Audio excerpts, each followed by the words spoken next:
What is up, Terps fans? Welcome in another Fear the Podcast. I'm Matt Modderno. I'm pleased to be joined by Mike LaTulip of the Field of 68, Illini Inquirer.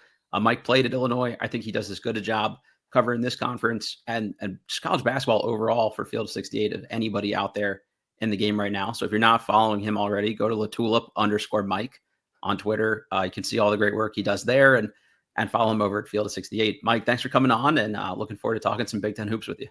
Likewise, it's a heck of an intro. I appreciate that, man. No, You're killing it. No, have to.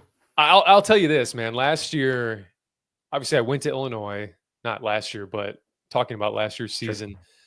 I went to Illinois, so I'll always be, I'm rooting for the Illini to do well. Yep. But Maryland was probably my second favorite team in the conference last year. I was very bullish, very high on Maryland, and I think if they didn't run into Florida, I think they had a really good shot at potentially reaching a Final Four. Which, the Kevin Willard stuff, that would have gone on for a few more weeks and would have been pretty interesting. Yeah, I thought, like, even if they also didn't play their A game, I don't think, in that Florida game, thought they could have given them a slightly better matchup. I thought the styles fit enough that it could have been a little more competitive game, but that's just sort of how it goes sometimes. And we've totally wiped the slate clean. We've got a totally different Maryland team to look out here. And the main reason I wanted to talk through this with you is I have no idea what to expect, one, from this team, and two, just kind of where they fit in the conference. So maybe let's just start simple. What did you think of Maryland's offseason and the roster that Buzz Williams has put together so far? I think Maryland had a fascinating offseason. I think the personnel is just this really intriguing mix of upside, of Buzz system fits, some reclamation projects in there, some unknowns sprinkled in there. So I'll always give a guy grace when he has to kind of build from 0 to 1 in an 8-week span. But now comes the real work, which is identifying who your real contributors are and who they're going to be, because you're going into what's going to be, I think, an insanely competitive Big 10 this year. Yeah, I just keep looking at this and I'm like, well, they're not going to be an easy win. Well, they're not going to be an easy win. And I think the bottom got a little better, and I think the top got a little better too. So it should make for a really fun overall season. Just this roster makeup, you mentioned sort of buzz ball, or at least what we've come to expect of it, in the last couple of years at Texas A&M, this physical brand, beat you on the boards. We don't really care if we make a lot of threes. Shooting them is just a way to get the ball on the rim to rebound it, put it back. Do you think that style of play can translate as is to the Big 10? Because every conference has like a slightly different identity. How do you see them kind of working? Yeah, I think a lot of times it's the chicken or the egg, right? Am I molding my system around my personnel, or am I molding my personnel around the system? And so to get into the personnel a little bit more, like I like the buy low on a Miles Rice, which I truly think is a buy low. I mean, Marquise Passmore too, but Rice may need a second to find himself again, because he got very lost at last year at Indiana. I thought he was thinking too much. I thought, a lot of this because Indiana couldn't really figure out how they wanted to play, who they wanted to play. I think Pharrell Payne is a potential all-league player for Maryland. I've loved him since he was at Minnesota. Solomon Washington, I mean, everybody's talked about him. Just, you can be a really elite defender. Isaiah Watts, I think, was terrific pre-injury at Washington State. You got Adams, who's kind of a blue chip type of guy, but where does he fit in? Sure. Do you insulate him in the starting lineup? I do kind of worry about giving him ball handling responsibilities. I mean, like every place he's played, he's had kind of a negative assist to turnover ratio. So that's not really a guy you want doing a lot of handling. So the personnel is always the question. Like, before we get into the system, and like you look at Andre Mills, like, kind of throw your hands up. Like, what do we got there? And George Turkson. Like, there's exactly. And the one thing with Buzz too, and again, like, I do want to get into the system itself, but Buzz, when you look at the last few years at Texas A&M, we'll get into the March stuff too, but lineup continuity. Yep. Like he has a knack for this revolving door of starters. It's always tinkering. We're going to have 8 guys that start over 15 games. And it's funny, when you go back to their 22-23 season, where they went 15-3 in the SEC, you had 5 guys that started over 30 games. Like, you had continuity. Go back and look at the Elite 8 last year in the NCAA tournament, and you look at every single one of those teams, and it's like 4 or 5 guys to start over 30 games, 4 or 5 guys to start over 30 games. You need that. So I wonder for him, when you have all these question marks on the roster, is that going to tempt him to experiment a lot? And I think that brings me back to, this is a multi-year thing for Buzz. I don't expect them to be competing at the top of the league this year, but I do think that if they can get some solid footing and a foundation, you start looking at year 2, year 3, and getting some holdover with some of these guys. And I like the outlook for Maryland. I think that's one thing he's done well is retain guys, right? Like, it's harder to do than ever, and these guys seem locked in long term. So it does allow him to kind of build that, and hopefully that's still something that's doable in college basketball, because that's really been his bread and butter, is kind of build in year 1, like he talked about, a little bit of a slow starter, and hit the ground running in year 2. I wonder about that too. Like, he does seem to like the hockey sub approach sometimes too, of just bringing in totally new guys, or your best guy, make him come off the bench for seemingly no reason. It is a little hard to scout maybe for teams. I guess I don't know if that's, I don't know. Is there a stylistic reason why he does that, or you just think he kind of can't help himself from sort of mad scientist tinkering? I think, I always go back to the Golden State Warriors in the, in their heyday. And was Andre Iguodala probably a top 5 player on the team? Yeah, but he needed to balance out that second unit. So that's when I look at Darius Adams and I look at a few of the guys on the team, Isaiah Watts.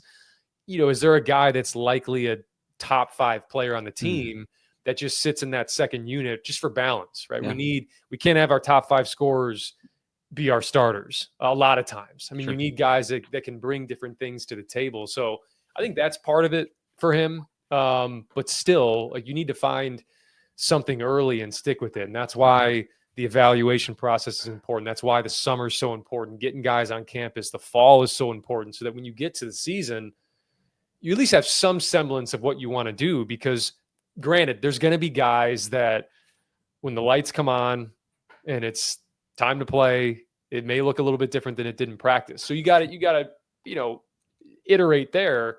But that's going to be, I think, one of the biggest challenges for him. I'm excited to get into the system piece, but that's going to be a big challenge. Just him resisting the temptation of, like, I got 12 guys I can play. Let's play them all, and let's start this guy and start that guy. It's going to be a test for him. Yeah, I almost feel like you need role definition to start the season of, hey, these are the 5, marquee guys here. You're the next couple guys down. And then you start with that. And then at a certain point, I don't know how this was for you guys on your Illinois teams, but, like, I feel like some teams, every couple games, there's a check-in, or maybe we reevaluate, or, every 4th game, or whatever the case may be. Then you mix some things up. When you're doing that on a totally night-to-night basis, especially with some young, unproven guys, I think it's just really tough for them to find that rhythm and that balance for themselves. It is. And thinking back to my playing days, a lot of times you have your standards as like a guiding light. And here's what our standards are when we play, practice, work out, all those things. And a lot of times you have talented guys that you're like, I have to start this guy. Sure. I mean, he may not embody all of our standards, but my God, can he put the ball in the basket? But when you make shifts in the lineup, you want to make sure that you're not just doing it to do it. You want to make sure that you say, okay, this is a guy that has really embodied what we want to do when he checks into the game, and he gets on the floor for loose balls. He brings it every day in practice, so that the team, when it does happen, the team's like, yeah, that makes sense. Because when guys are questioning, like, whoa, what did I do? I got pulled out. That's what makes it a little bit difficult. And then teams start to fray a little bit. It's more of a practice what you preach sometimes thing too. I think that makes a lot of sense. All right. So let's talk about the actual system. Yeah. I don't know how I would explain it other than just, we're going to try to kill you on the boards and play stifling defense. And we don't care if we make a ton of shots or not. How would you put that more elegantly than I just did, Mike? Winning the margins. I think they always want to win the margins. And I'll never fault you for trying to win the margins. I think, but there has to be some sort of balance. Okay. It's been pretty clear cut, like you said, how A&M's wanted to dominate the game. It's generate second chance opportunities. It's force turnovers. It's get to the free throw line.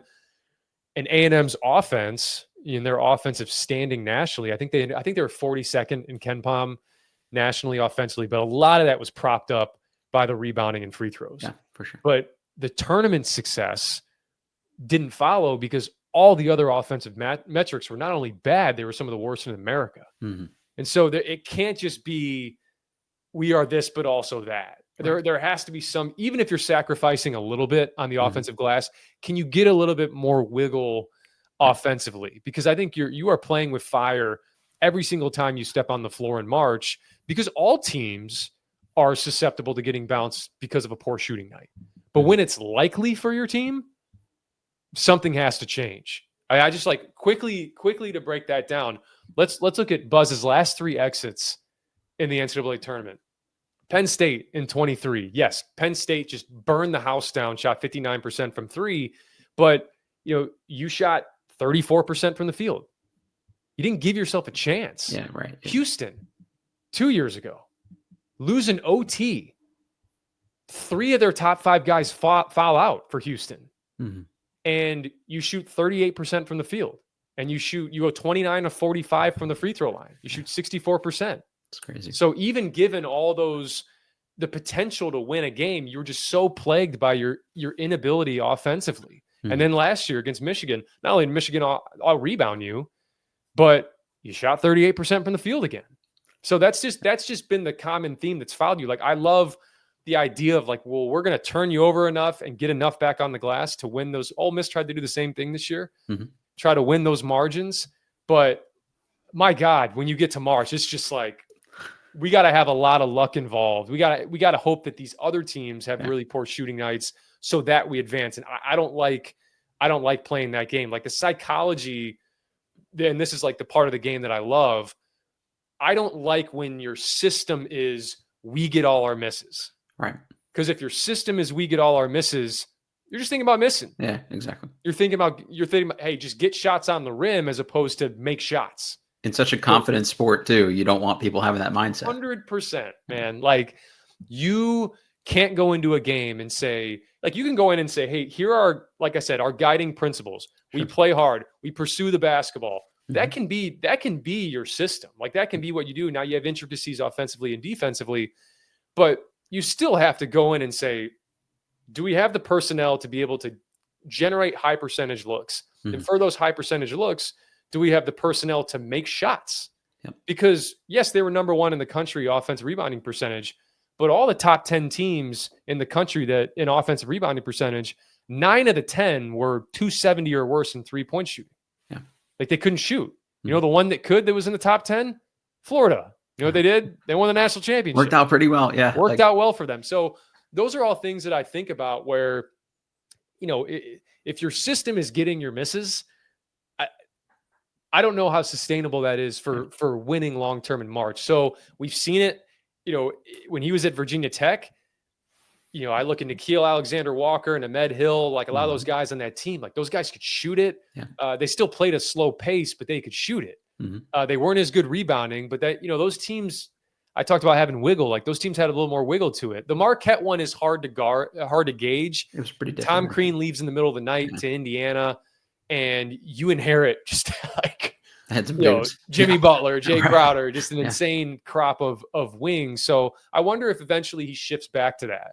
Because like wing play was a really, really strong part of Buzz Williams' systems. Not so much hey, we're just going to miss shots and get all of them back in the glass.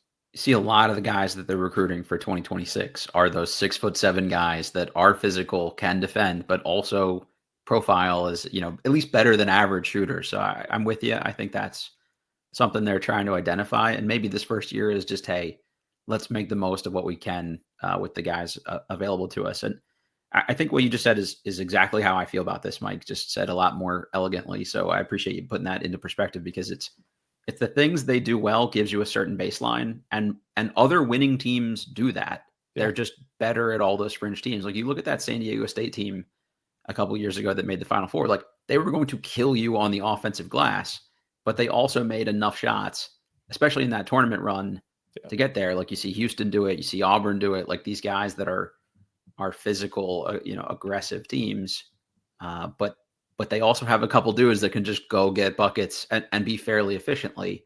But on the nights when they're not, they've got something to kind of keep them in those games.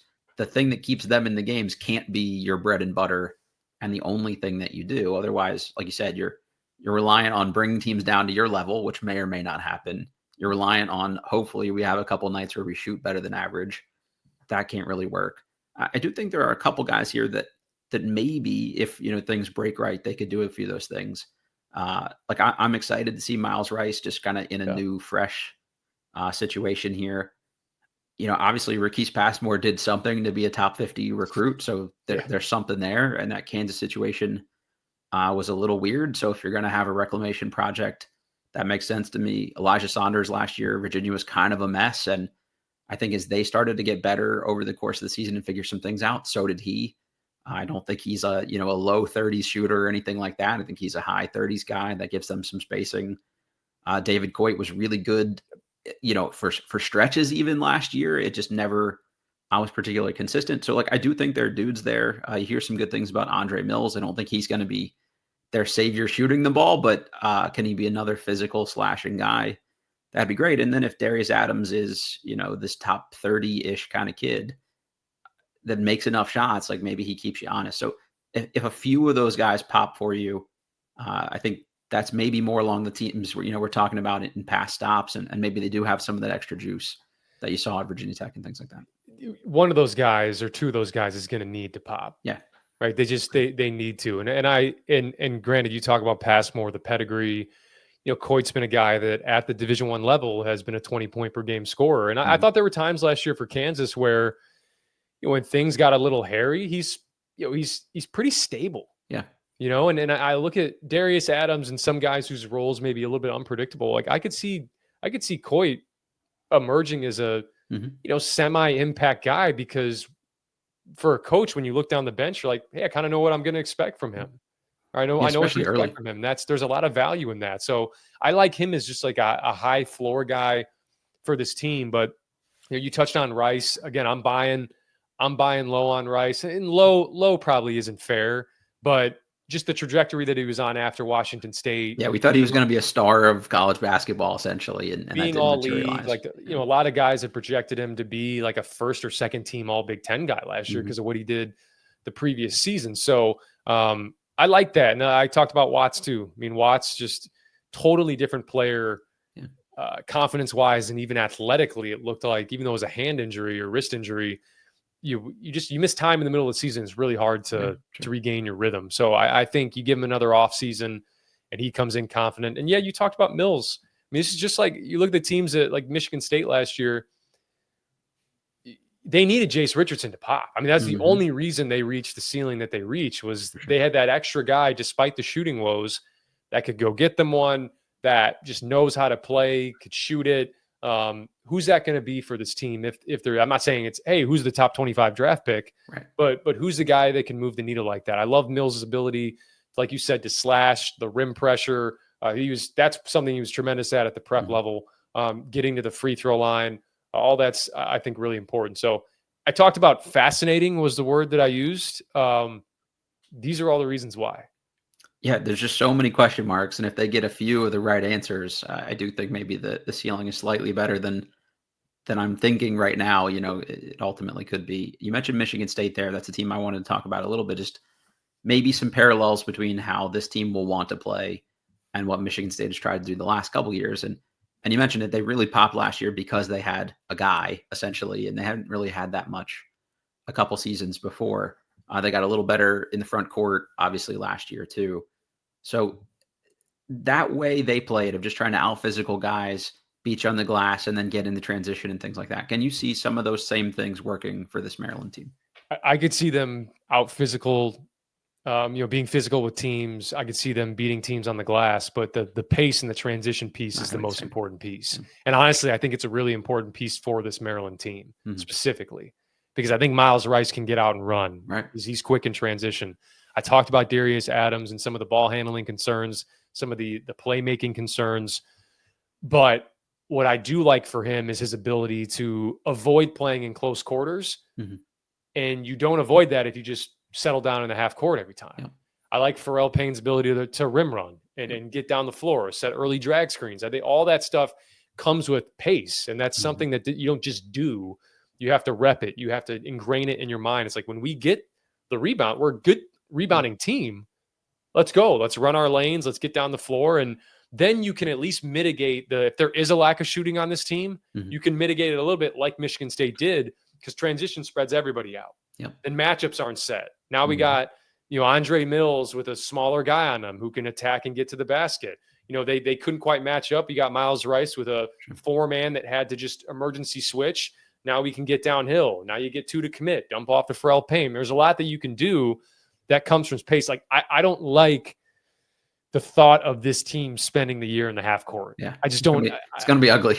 I don't love it. I don't love it. But the other thing that Michigan State team had that we saw from the Thunder and the Pacers, like they had this just innate toughness to them and like an innate never back down to them, that you can match all the personnel and system stuff, but if you don't have the guys that can match that type of psyche, then the system isn't accentuated. So that's another question for this team, right? Like how do the guys mesh, and who emerges as kind of like the alphas and the dogs that I'm assuming, like the guys that do that, that's who Buzz is going to lean on to play big minutes and in crucial moments.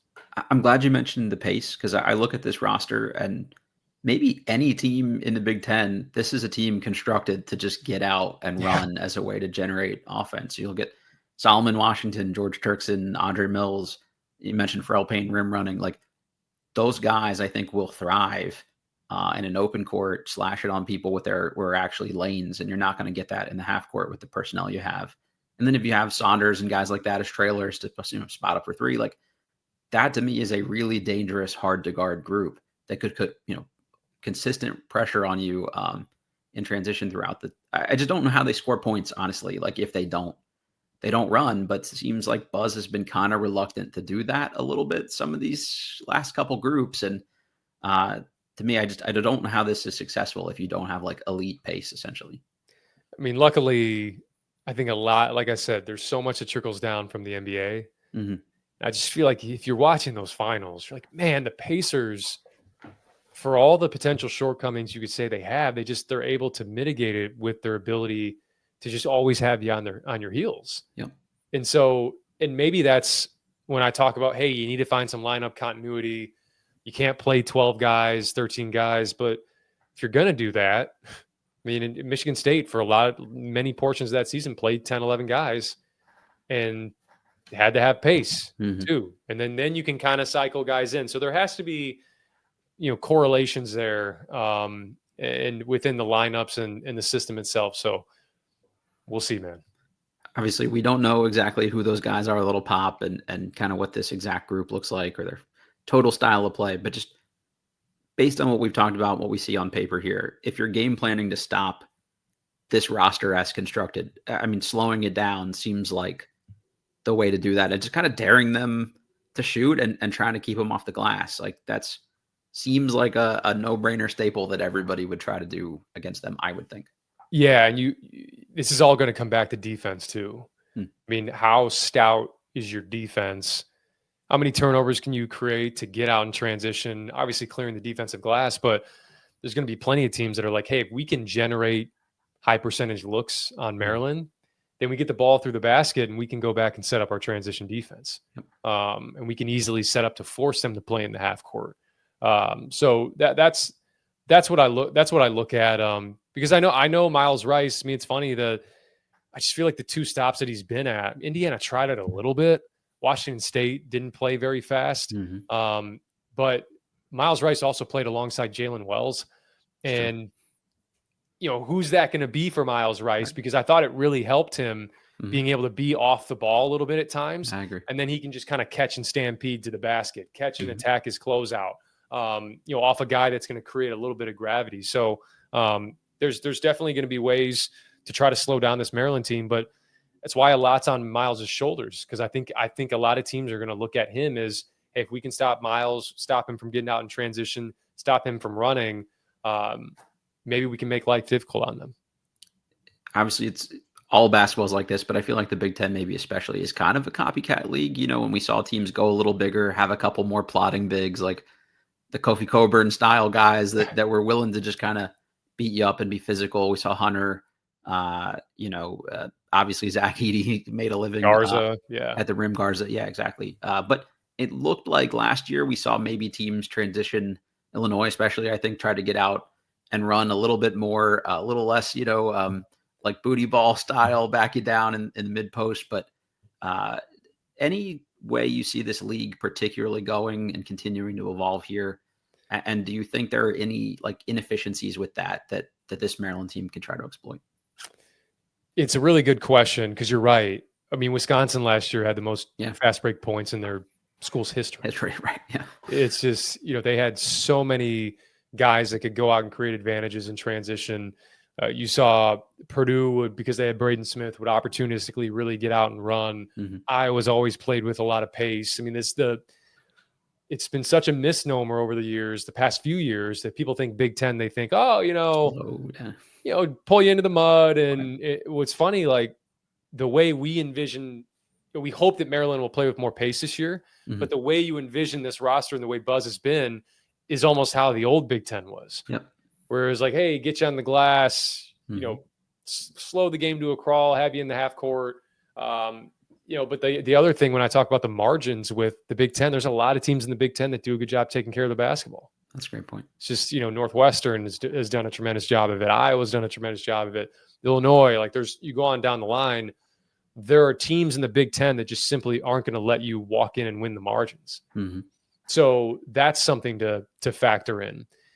But it's a talented league, man. I think what we saw at the SEC last year and how much that conference kind of dominated college basketball, the Big 12 is going to be really good at the top this year. I think Purdue has a case to be the number one team in the country with what they're returning. But my goodness, Purdue's kind of probably in their own tier right now. But 2 through 12 in this league is just nuts. And they're returning. Originally, it was 5 of the top 13 scorers from last year, but Desmond Claude decides to come back to the Big 10, so it's 6. So 6 of your 13 top scorers are returning. There's a lot of offensive talent.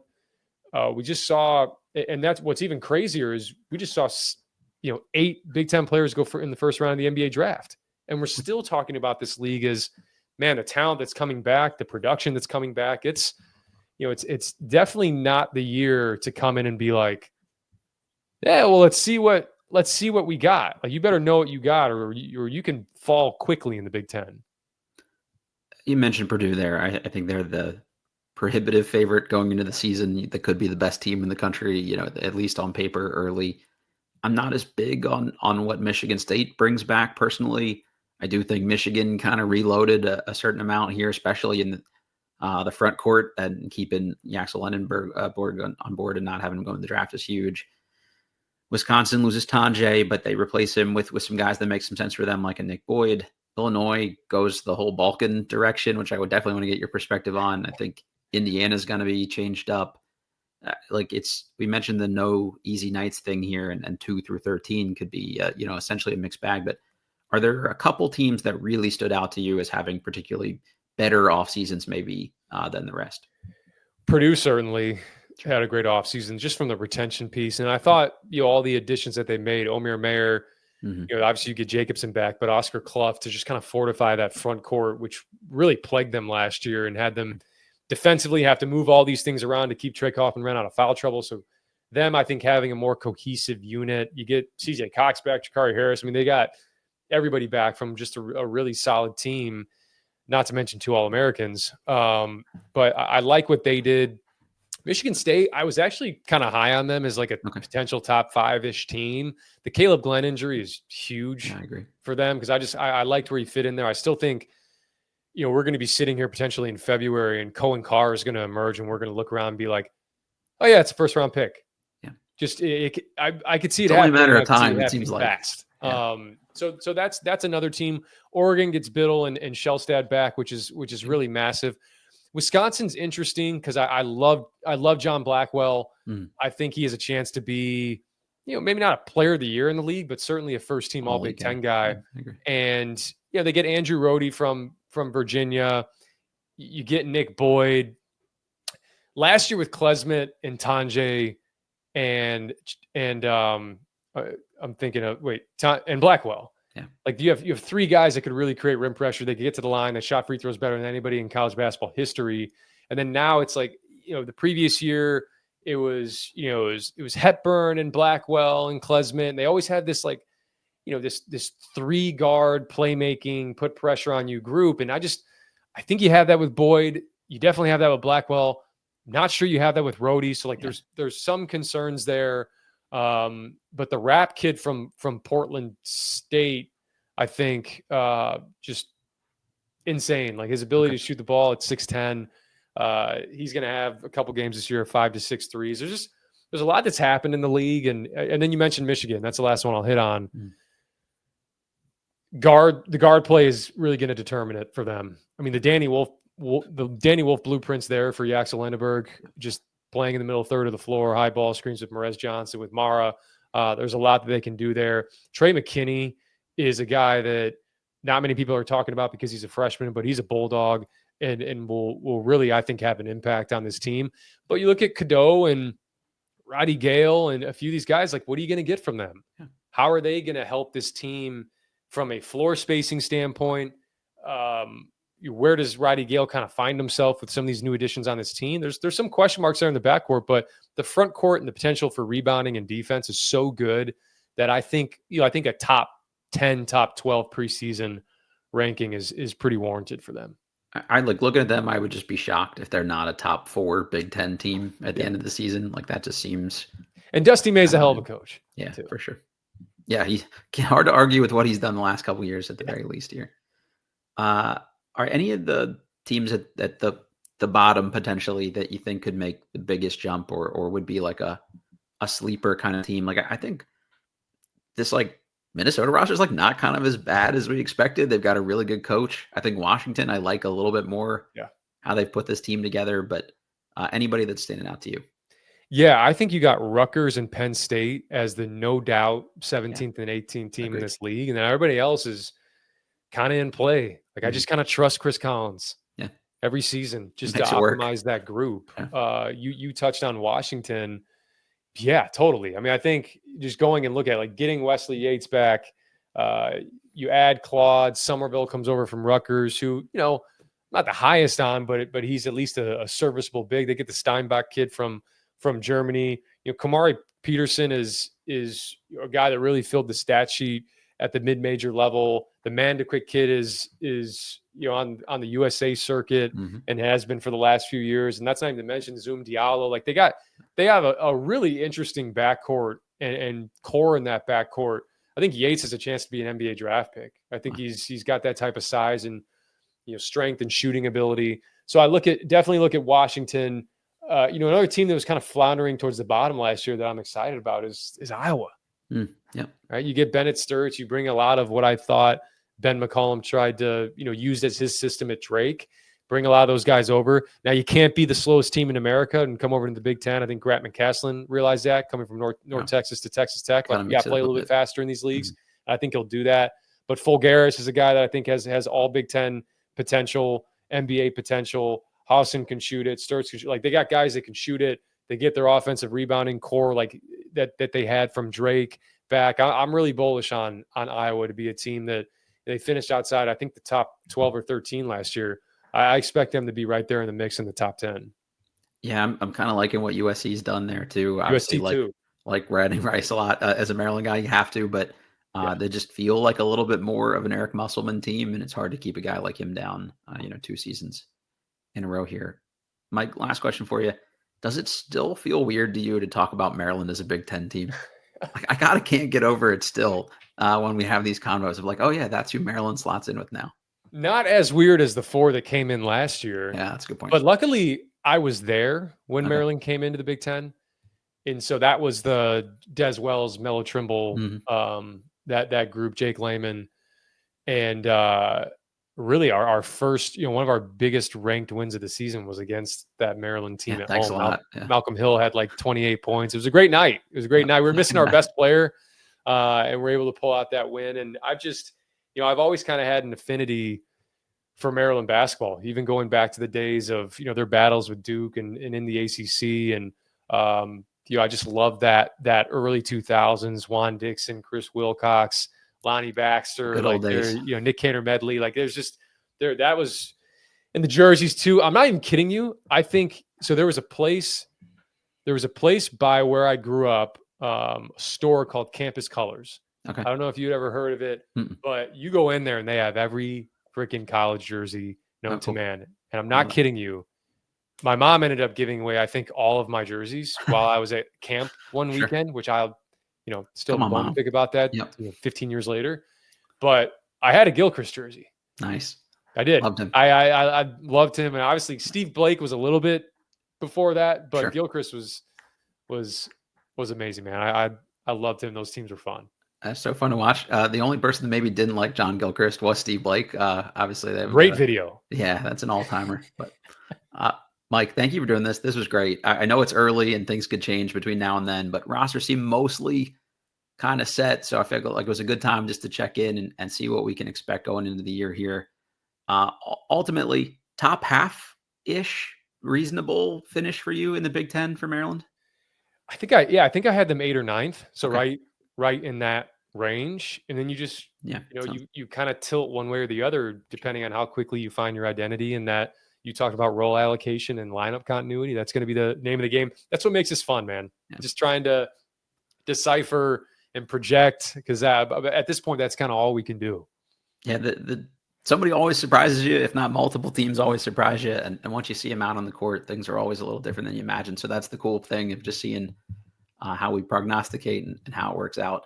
Mentioned in the beginning here where people could find you, but always better coming from you. So where can people get more of your great coverage? No, dude, I think you nailed it. Field of 68. We do our shows. I think I'll have a little bit more content coming this year personally with them. And then at LaTulip_Mike on X, Illini Inquirer, if you're interested at all in Illinois basketball, we do some stuff there. Maybe after a Maryland game, come check it out, break down the games. But that's for the most part. And then the hope is that, get some more broadcasting opportunities. So maybe come to a television near you at some point. That would be awesome. I think some smart network will make that choice and they'll be better for it. So Mike, thanks for doing this. Would love to check back in with you over the course of the season here. But look forward to hearing you on After Dark after a couple of big Maryland wins, hopefully. But we'll see how it goes. All right, everybody. If you're watching this on YouTube, click that little like button for us. We always appreciate that. Rate, review, subscribe, all that good stuff. And remember, you're the podcast.